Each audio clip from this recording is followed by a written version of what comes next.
Ya, Assalamualaikum warahmatullahi wabarakatuh. Nah, video kali ini kita akan membahas tentang tugas kampanye produk media public relation dengan mata kuliah Manajemen dan Produksi Media Public Relation. Ya. Dengan saya Astin Muryana dengan NIM C1D1230005. Media yang akan kita gunakan dalam kampanye media public relation ini, yaitu di sini bisa kita lihat dari logonya bisa kelihatan GrabFood.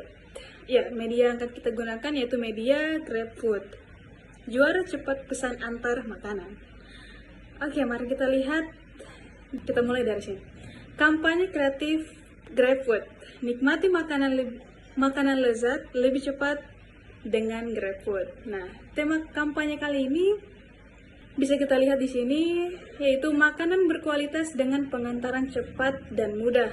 Nah, tujuannya GrabFood itu memiliki tujuan sebagai media pemasaran produk makanan. Nah, GrabFood memberikan kemudahan dan kenyamanan dalam memesan makanan.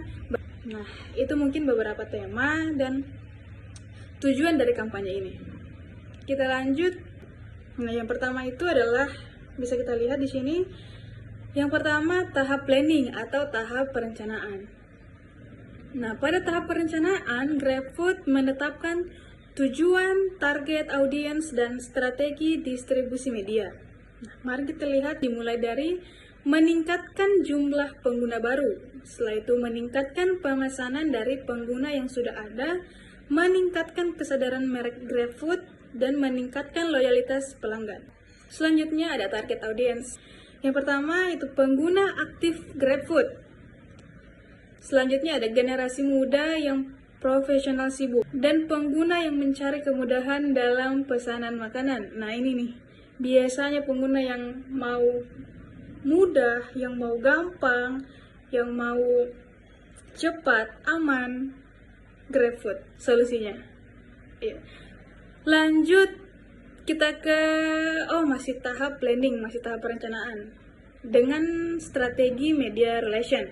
Nah, di sini kita bisa lihat yaitu ada membangun hubungan baik dengan media, pembuatan siaran pers berkualitas menggunakan influencer dan media sosial untuk bekerja sama. Nah, itu beberapa strategi dalam kampanye media public relation GrabFood. Oke, selanjutnya tahap kedua, tahap organizing atau pengorganisasian. Nah, di sini ada struktur tim kampanye. Diawali dengan pimpinan kampanye atau campaign leadership. Setelah itu tim kreatif atau creative team dan tim kreativitas pengalaman pengguna atau user experience and design team.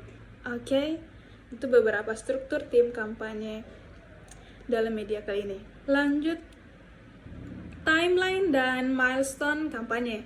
Mari kita lihat. Yang pertama yaitu persiapan kampanye. Durasinya 1 minggu sebelum kampanye. Nah, mari kita lihat milestone-nya. Milestone-nya di sini ada riset pasar, yaitu analisis audiens dan tren pasar. Nah, tahap yang kedua yaitu peluncuran kampanye. Pada hari pertama sampai hari ke-7. Nah, tahapan yang ketiga ada pengawasan kampanye. Hari ke-7 sampai hari ke-14. Nah, itu tahap ketiga. Selanjutnya tahap keempat yaitu penutupan dan evaluasi. Hari ke-14 sampai ke-15. Nah, itu dia timeline dan milestone kampanye. Selanjutnya kita masuk di tahap ketiga, yaitu leading atau tahap kepemimpinan. Apa saja tanggung jawab dari pemimpin kampanye? Dimulai dengan membuat perencanaan strategis, mengkoordinasi tim, melakukan kolaborasi dengan stakeholder, itu tanggung jawabnya pemimpin. Lanjut, strategi manajemen krisis. Nah, ini nih, pemimpin harus mengetahui ketika terjadi krisis. Strateginya dimulai dari menilai sentimen yang berkembang terkait kampanye atau promosi GrabFood. baik positif maupun negatif, yang menangani setiap keluhan yang muncul dan menangani setiap keluhan yang muncul. Nah, selanjutnya setelah krisis mereda, melakukan evaluasi yang menyeluruh terhadap atau tentang bagaimana krisis ditangani dan apa yang bisa dipelajari. Lanjut, tahap keempat, yaitu controlling atau pengendalian. Kita bisa lihat dari indikator keberhasilan kampanye. Apa saja sih indikator keberhasilan kampanye?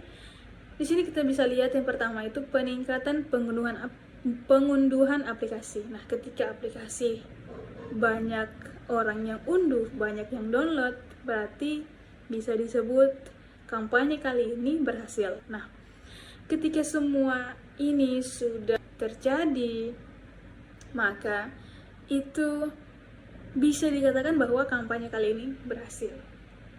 Oke, lanjut. Kita masuk di evaluasi hasil kampanye. Nah, apa saja di sini kita bisa lihat?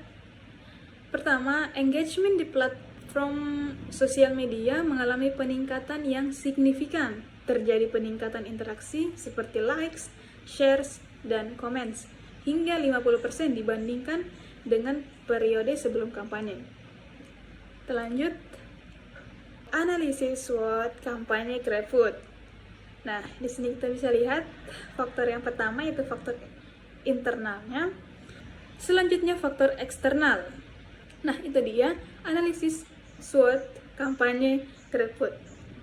Selanjutnya kesimpulan.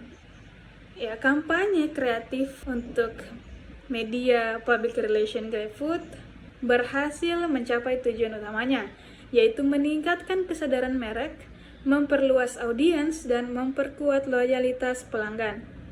Kampanye ini efektif dalam menunjukkan keunggulan GrabFood dalam memberikan layanan pengantaran makanan yang cepat, nyaman, dan lezat, menjadikannya pilihan utama bagi konsumen yang mencari kemudahan dalam menikmati makanan favorit mereka.